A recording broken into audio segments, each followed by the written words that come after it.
O livro que nós escolhemos para hoje vos apresentar é O Rapaz de Pijamas Riscas, que foi escrito por John Boyne. Então, tudo começa quando Bruno, um rapaz de 9 anos, se percebe que ele e a sua família se irão mudar de casa brevemente, muito chateado com este acontecimento, pois não queria nada deixar a sua casa de 5 andares em Berlim e os seus 3 melhores amigos. Decidiu perguntar à mãe o porquê de terem de se mudar. A mãe disse-lhe que, devido ao trabalho do seu pai, que nem ele próprio sabia ao certo o que era, apenas sabia que tinha um escritório de acesso a todas as horas, sem exceção, e todos que iam lá à casa o tratavam por comandante. Iriam ter de se mudar para outra casa que não ficava lá muito longe. Quando chegaram à nova casa, Bruno ficou ainda mais descontente, pois aquela casa tinha apenas 3 andares e estava toda velha.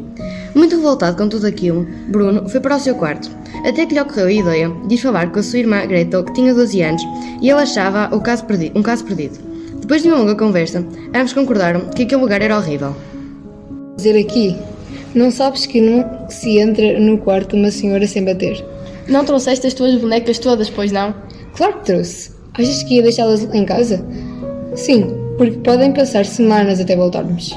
Semanas? Achas mesmo? Bem, eu perguntei ao pai e ele disse que íamos ficar aqui nos próximos tempos. O que significa exatamente isso de próximos tempos? Significa as próximas semanas, talvez 3. Então está bem.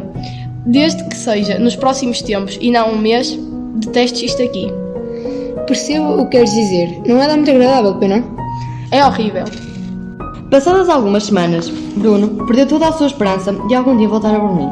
Foi então que decidiu fazer algo que adorava fazer em Berlim e já não fazia há algum tempo: uma exploração. O rapaz decidiu explorar uma estranha vedação que separava a sua casa de um lugar cheio de pessoas e em todas elas vestiam pijamas riscas. Passados alguns minutos de andar à volta da vedação, encontrou um menino muito magro, careca e com pijamas riscas. Ambos falaram durante algum tempo e Bruno descobriu algo inédito. O rapaz fazia anos no mesmo dia que ele. Olá. Olá. Ando a explorar terreno. É assim? Sim, há quase 2 horas.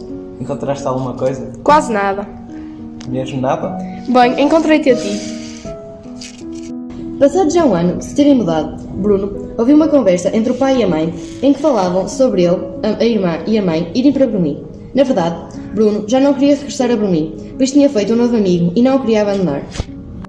Alguns dias antes de se mudarem, Bruno ganhou coragem e perguntou à sua irmã quem era afinal aqueles que viviam no outro lado da vedação. Por que estavam separados deles? Muito indignada com a pergunta, a irmã respondeu-lhe que eram prisioneiros, os judeus, e que eles não tinham nada a ver com eles. Um dia antes de se mudarem, Bruno foi contar ao seu melhor amigo de se ir embora. Samuel ficou muito triste com a notícia e foi então que Bruno teve uma excelente ideia. Isso é uma coisa. Então, o que se passa? O meu papá desapareceu. Desapareceu? Isso é muito estranho. Quer dizer que se perdeu?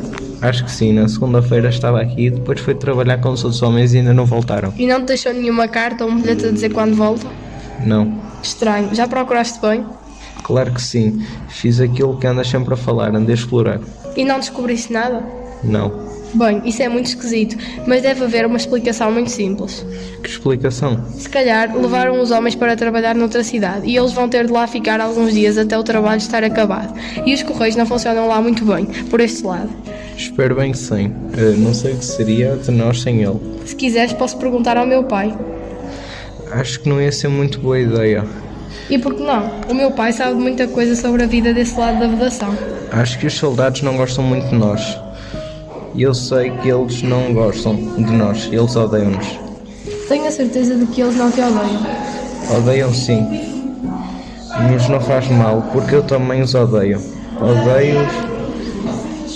Não odeias o meu pai, pois não? Isso é uma coisa. Então, o que se passa? O meu papá desapareceu.